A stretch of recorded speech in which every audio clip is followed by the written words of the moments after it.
Okay guys, another little look at here. I'm starting to get, seems like every time I do some kind of gel test with a different weapon, everybody wants to know what it is.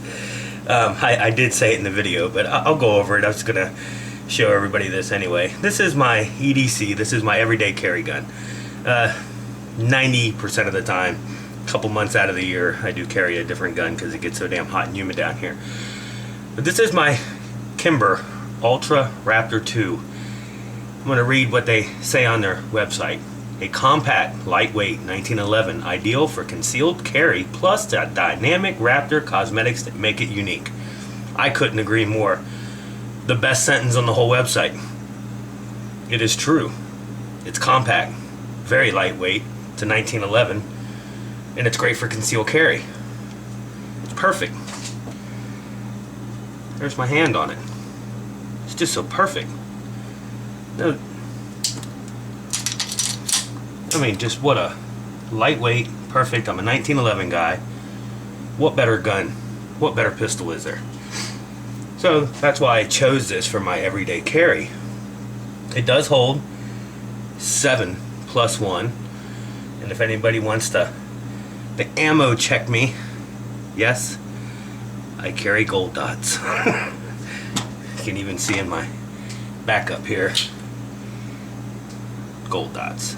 That's what I carry. This is actually the short barrel ones that we just tested. Just why I have this in my hand. I do carry 2 extra mags, and that's in my Galco holder. Sometimes I'll carry it in this Don Hume, but generally this is where I carry that. So I'm going to go ahead and get this live ammo up out of the way here. You guys seen that? It's a 7-round mags. I do use Chip McCormick. I've been using Chip McCormick mags for years. It does come with its own mag. I have a box full of these own mags, they call them. Every gun that I usually get, I don't like the mags in them. I usually end up with Chip McCormick's in 1911. So, once again, gold dots. Go ahead and move this ammo. But I carry it. It's an everyday carry. Generally, I carry right here in this Galco. This is probably my favorite holster. It's just so comfortable. It's got the wide belt loops. You can tell it's a little beat up. I've been carrying this gun for a few years now, and I've also carried. I can carry my full size in this. I do like the thumb brake. I train with a thumb brake, so I just like it better.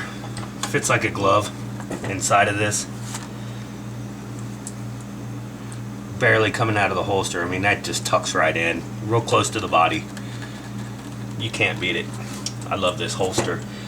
And if I know I'm going to be going somewhere where you might have to take the gun off, I do have an open top paddle holster that I use every now and then. I don't use this a lot, you can tell. Like I said, it is my main carry. I do carry when it gets really hot out. You know, I'll break out the P238. You know, that's great. You know, I do use a nice Don Hume inside the front pocket holster for that. That's what I'll use probably here for the next month or two while we're going through our lovely humid heat wave, but right now I'm still carrying this. But this is, it's just great. I mean, there's really nothing that I don't like about it. Crisp trigger. I love the wood. Kimber calls this zebra wood. I don't know, I guess maybe because of the dark striping in it, and it does have the talon cutting, or the raptor cutting, or whatever you want, scale cutting I guess they call it. Same way with up here, the back of the slide area, you know, it's got that scale to it. Same way with the front strap, it's scaled. You know, basically it's just a miniature 1911. Fits perfect, even if you're a lefty. You do have ambidextrous safety there. And it does come with really good night sights. I actually did a little filming of this at night on the sights. I can throw in a PIP there and let you guys see it. They call them, I'm trying to remember exactly what they call them, tactical wedge tritium night sights. They are fixed. I mean, you can adjust a little bit on them. It is a 4.8 between front and back on the radius. So the night sights are nice and crisp. I don't know if you guys seen that in the video there, but I like how this front one, big nice dot in the front, and then it's got that wedged in the back. Really, really nice. And it's also got scaling up on the top here to break down any kind of glare. And I've fired this gun a lot. I've done a lot of testing with this gun. Once again, you guys seen it in the gel test there for one. And I've shot it a lot to make sure that that's what I wanted. And I love it. I can go over some of the basics on it. You know, I already told you about the grips. They do have the Kimber logo right there. It's nice and neat. I do. And I got the blued. I looked at the stainless. I like it, don't get me wrong. I wouldn't mind owning the stainless one too, but I carry this, so I do tend to carry darker weapons. Yes, I know that the P238 isn't dark, but it's in my front pocket. You can't see it, so it doesn't. Don't take that into account. We can go over some of the specs here. Obviously, it's 45, and the height of it basically is 4.75 inches. Weight with an empty mag, 25. They're saying the length 6'8". We already talked about the magazine capacity. Now, one thing I did want to tell you guys about on this is the recoil spring in this thing is 18 pounds. That's about 2 pounds higher than normal 1911s, but it's a dual captured spring assembly in there. And if I break this thing down, I'll show it to you guys. The top is steel, and it's got that matte black. They call it the Kimbro or whatever finish. I don't remember exactly what they call it. You can look that up online, I guess. And then the bottom down here, this is aluminum. So the receiver, so to say, is aluminum. That's where it gets its nice lightweight from. You got the aluminum bottom, the steel top, and it's also got a stainless steel barrel. And I don't know if you guys seen that when I had it pulled back, but it is bushingless barrel. It's like a bull barrel in a sense. I don't know if you guys see that down in there. Some different lighting on there. But bushingless, full length guide rod assembly. It's pretty tricked out barrel the way they got it set up in there. I like it. It is a little bit different than a regular full-size 45 or a Commander to take apart. It uses this special little tool here. Kind of looks like a paper clip that's been bent into an L.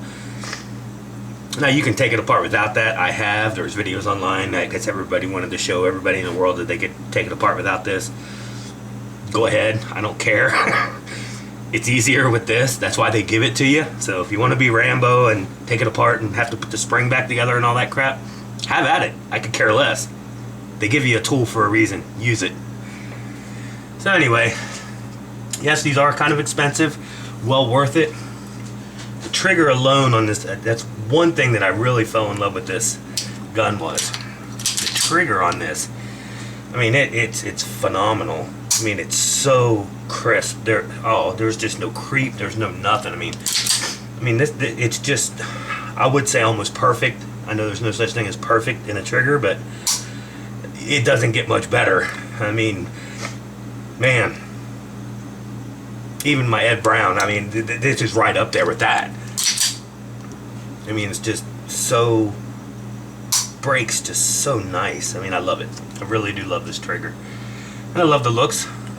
Love everything about it, really. It's a really nice weapon. Great to tuck away. It's the 1911 platform, which I am the most comfortable. I am a 1911 guy. So why not my everyday carry be a 1911? Yes, I have Glocks, I have Berettas, I have Tauruses, I have revolvers. Yeah, I have it all. But this is what I choose. So that's telling me something. This is what I like. So, and then if I'm gonna go as far as even the gun that I put in my front pocket to be a 1911 style, I'm not worried, afraid, or whatever. You know, it all comes down to training. My training with the 1911 is phenomenal. I don't have that issue if when I'm coming out of the holster, that safety doesn't mean nothing.